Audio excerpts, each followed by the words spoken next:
Jim Powers with MaryvilleSaints.com and Saints Vision as we catch up with our coaches this week and throughout the year. And we haven't had a chance to talk to the guru of wrestling here at Maryville, their head coach, Mike Denney. And Coach, how's everybody doing? Family safe and healthy? And you got to be excited you're able to start practice this week. Oh yeah, gosh, we get to do this. So we're kind of wondering for a while if we were going to get to do this. So we get to do it. So we're I don't know. Our guys feel really good about that. We feel Mario and I feel really good about our whole group. Feels good that we get to practice. We get to get into competition here. So dang, uh, good stuff. Coach, and obviously with wrestling as being, one of the high risk sports that the NCAA has, you know, labeled that. There's been a lot that has gone into number one, the protocols, number two, the schedule, number three, how things are going to run.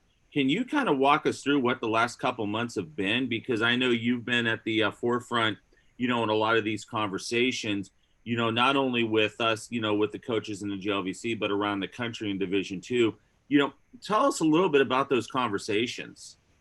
Well, actually, from the beginning, I kind of felt like, and this is, visiting with the people in wrestling, that we would be moved to January. We would, usually we start our competition, in November. It was similar to basketball, but kind of felt like we were going to get moved to January. And so that happened. And then, of course, it was kind of like Dr. Lombardi was saying on one of his Zoom calls, the layers you go through and all these decisions.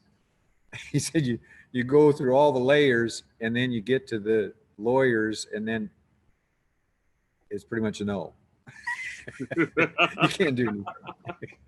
So, but so wrestling, we got that now the GLVC then kind of had their protocols, so to speak, and then here, because our area right here is more restrictive than really any of the other areas as far as our wrestling teams in the conference. So, that it becomes a little more of a delightful challenge for us because we're only going to be able to wrestle, teams in the conference, to have dual meets with teams in the conference, and those other teams are going to be able to have probably twice as many competitions before the regional tournament. But we were telling our guys, this is something I told our guys last night. We were built for this. Our team was built for this. Built for some of the adversity and that we're going through right now, and we're just going to have to find a way. And Coach Morgan and I have been looking just at ways we can get our guys more battle ready. More competition ready. Just with the few competitions that we're going to have, how are we going to get an edge to our guys? So that's going to be again a delightful challenge, but we're built for this. We're trying to keep this, just keep a positive attitude about it and make the best, and the best is yet to come, and make the best out of what we have. So, and we have a great bunch of guys for that. I mean, their work ethic and stuff has been in, the academic side of this.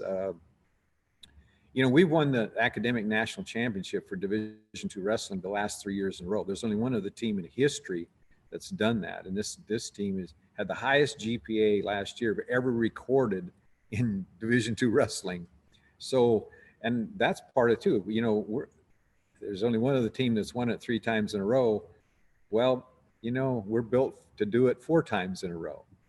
And to keep their grades up through all of this, Jim, is, for all students, but for our athletes, when you're going mostly virtual, I would have struggled, Jim. I'm going to tell you, I would have struggled with the virtual. I struggled with regular stuff, so I would have really struggled with it. Of course, back then you had no idea what virtual was, right? You're exactly right about that. I mean, shoot, we, back in the day, we didn't have laptops and iPads and that kind of stuff. Anyway, so for them to keep, to keep those, gosh, last year 3.69, you know, with our, so, you know, to keep their grades up through this is, you know, is a delightful challenge, you know. So, but you know, that's the challenge of it. And, you know, the ones that can do that, you know, are ones that are going to, you know, be more benefit out of the whole thing. So that's kind of where we're at. And, but we're still, there's still, here's something that's just for us, cutting down the number of qualifiers to the national tournament. So that looks like that's going to happen all across Division I, Division II, and Division III.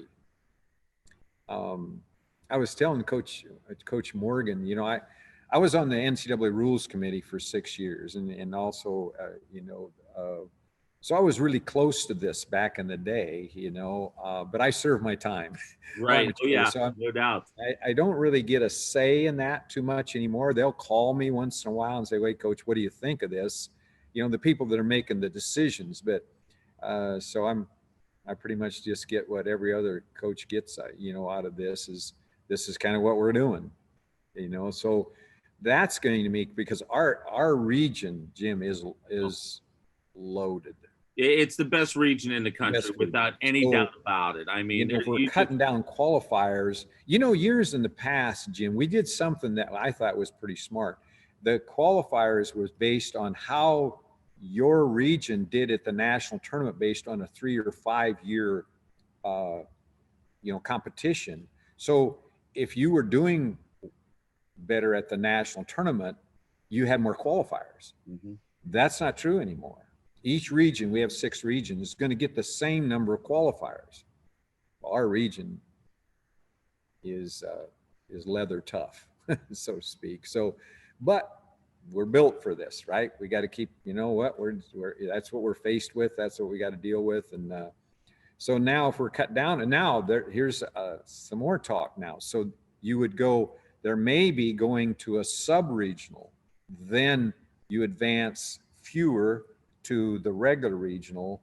Now this is done in some states, like this is, you know, in Illinois in high school, you know, Mario been through that as an athlete, and, you know, we have other wrestlers from Illinois that they've been through that. Yeah, they go to a sub-regional, regional, then the state tournament. So it'd be similar, you know, similar to that. So that's all right in the planning stages right now. So we're kind of waiting to see. And again, I get just the second hand. I'm not, you know, part of that, so to speak, is right from, you know, from right at that first level kind of thing. So that's where we're at. And, but we get to do this, right? We get to do it. We're going to have competition. The guys get to get out there and do it. Now, you know, you mentioned the academics, and I've talked to a lot of the coaches and a lot of the student athletes, actually. And the biggest takeaway that I've received was that Maryville University was so far ahead of the ball game than, I mean, even ahead of most D1 universities when it comes to when we had the pivot back in March and go virtual, not only for the students and the student athletes, but also for all of us as, you know, staff and faculty.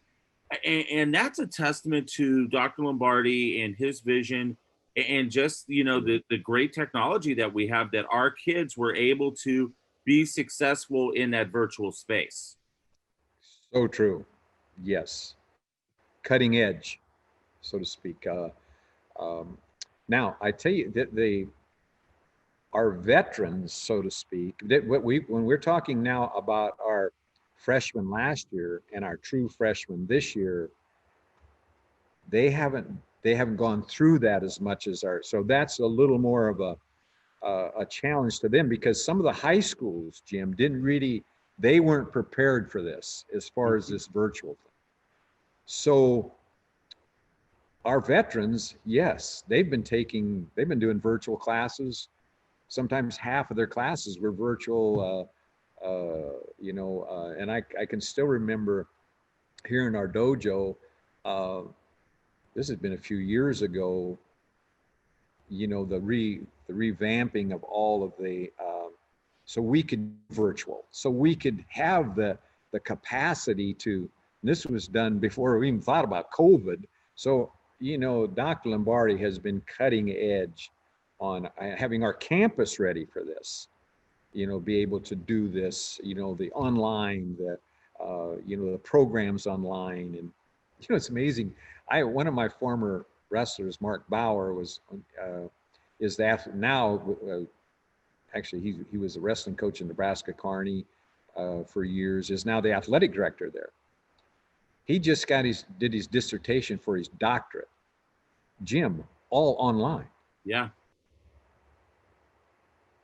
That's amazing. I mean, and once again, it's that virtual space that has, I mean, and we've talked about it here at Maryville, but it's going to kind of be a game changer for a lot of universities and higher education, for our student athletes in certain situations, to where they would be able to, go the virtual route and be very, very successful in masters and doctorates and different things along those lines.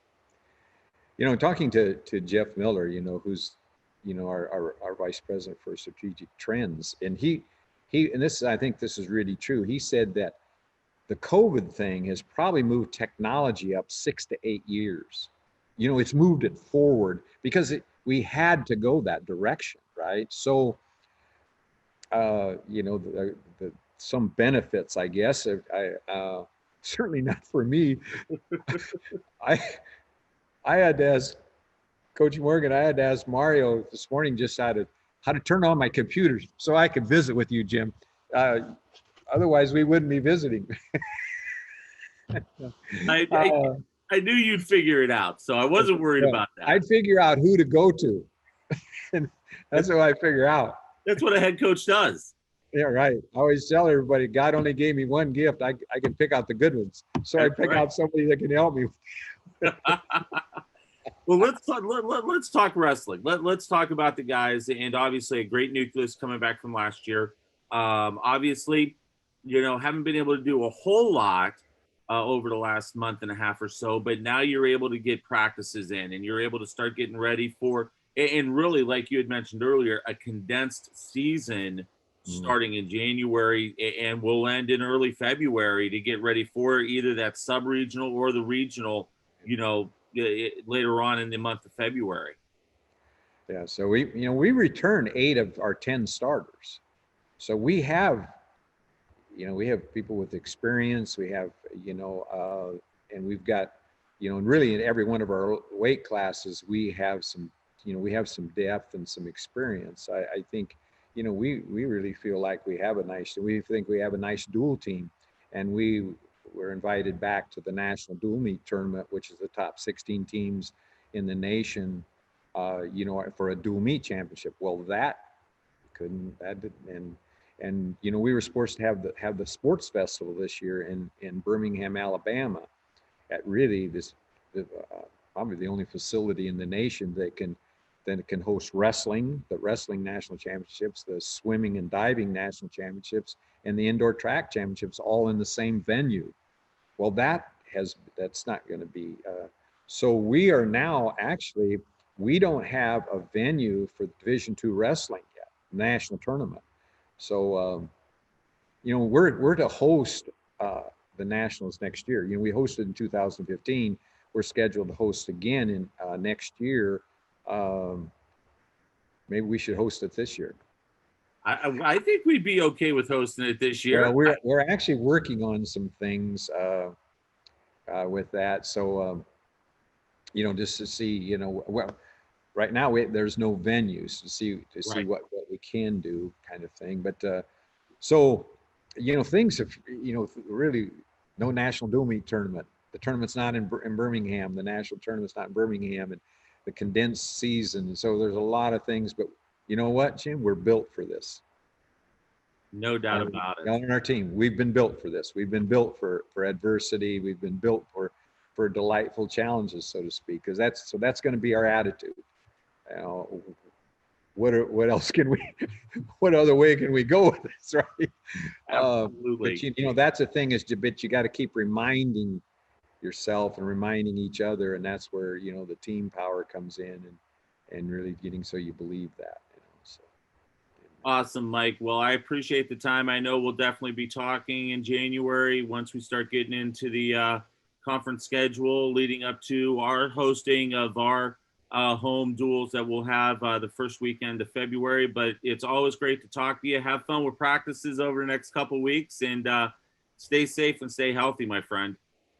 Thank you. And you know what? I get to visit with you this morning. See, I got to do this, my friend. We got to visit, and even if it's on Zoom. Hey, it's better than not having that time, right? And like I tell you all the time, it's like a sponge. Anytime I get to talk to you, the more I get more knowledge. So that's why it's always great to have these conversations. Even over Zoom, Even over Zoom. Well, I appreciate you.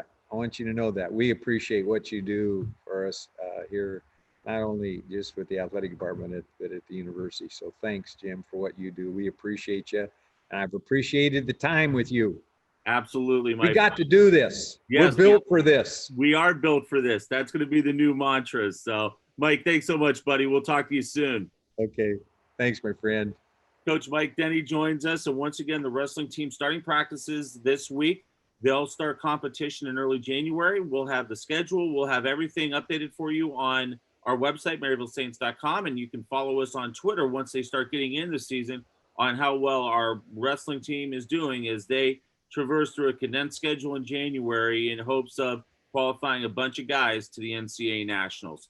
For Coach, I'm Jim Powers. Thanks so much for tuning in to MaryvilleSaints.com and Saints Vision. Have a great week. And as always, go Saints.